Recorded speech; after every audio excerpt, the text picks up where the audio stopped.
How can Apple sell asterisk $12.99 Apple TV asterisk when real 8K content barely exists?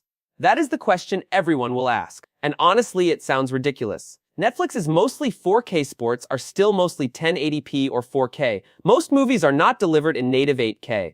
So why would anyone buy an 8K Apple TV isk? Here is the twist. Apple may not be selling 8K content. Apple may be selling a asterisk 8K illusion asterisk. And that illusion is powered by AI.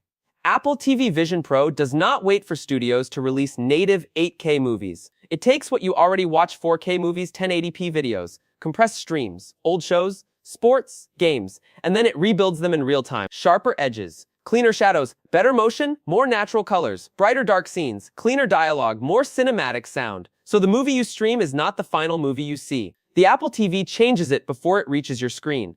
That is the real trick. And if Apple pulls it off, this is not a streaming box anymore. It becomes a cinema processor. But here is where the story gets bigger. Because Apple TV Vision Pro is not only about movies, it is also about gaming.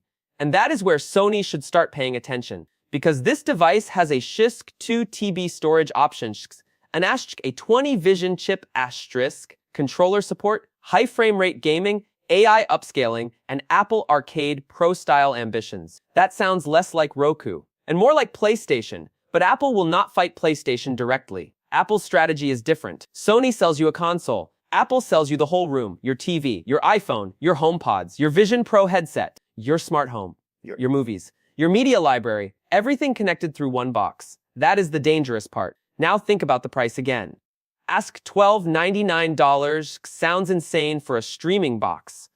But Apple does not want you to compare it with a streaming box. Apple wants you to compare it with a console, a media player, a cinema processor, a smart home hub, and maybe even part of the Vision Pro ecosystem. Suddenly, the argument changes. Still expensive, but not random. Now here comes the second twist. The biggest feature may not be 8K. It may be asterisk USB-C external SSD support asterisk. That sounds boring. But for serious users, it is huge.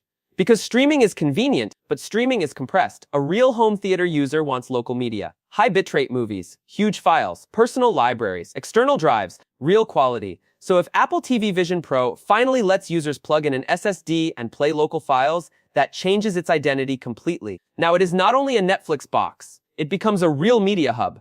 And that is something Apple TV has been missing for years. But then comes the third twist. Picture quality alone is not cinema. Sound is cinema. And this is where Apple has to fix one of the biggest complaints. Audio pass-through.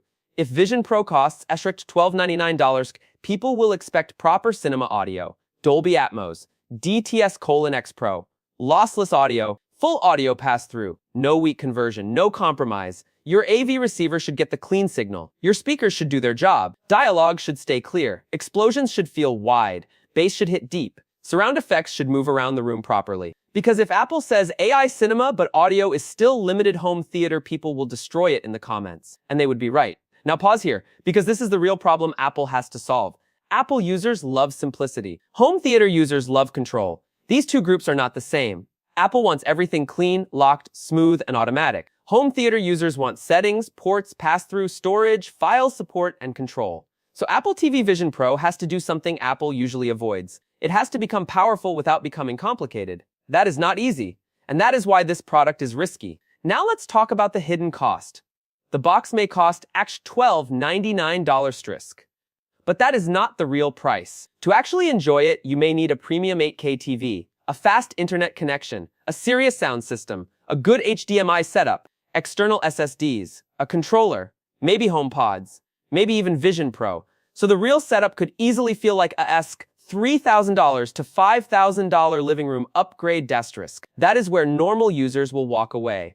They will say, why not just buy the trisk $199 Apple TV Ultra asterisk? And honestly, for most people, they are right. Ultra is the dangerous model for Vision Pro.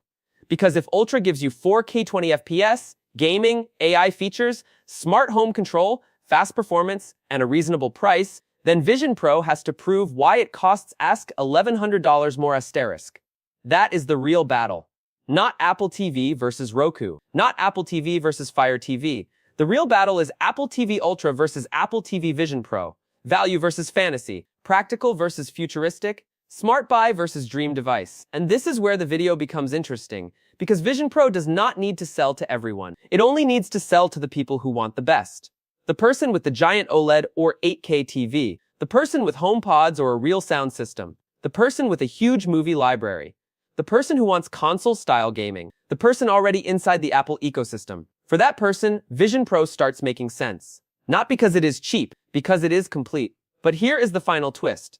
Apple may not even care if most people buy it. This could be a halo product, just like Vision Pro headset, expensive, futuristic, limited audience, but it shows where Apple wants to go. Then later, those features slowly move down. AI cinema comes to Ultra. Better gaming comes to cheaper models. Better audio comes to the full lineup. USB-C storage becomes normal. And suddenly, the expensive Vision Pro was not the end product. It was the preview. That may be Apple's real strategy. Launch the crazy model first. Make people talk. Make the ecosystem look futuristic. Then bring the useful features down to cheaper models later. So is Apple TV Vision Pro the future of TV or an overpriced trap? The honest answer is it depends on what Apple actually delivers. If it has weak AI upscaling, no serious gaming, no proper pass-through, no USB storage, and limited local media, then it is a trap. A very expensive trap. But if it delivers real AI 8K enhancement, 2 TB storage, PlayStation-level gaming, full audio pass-through, USB-C SSD support, and deep Vision Pro integration, then it becomes something much bigger. It becomes Apple's first real living room platform.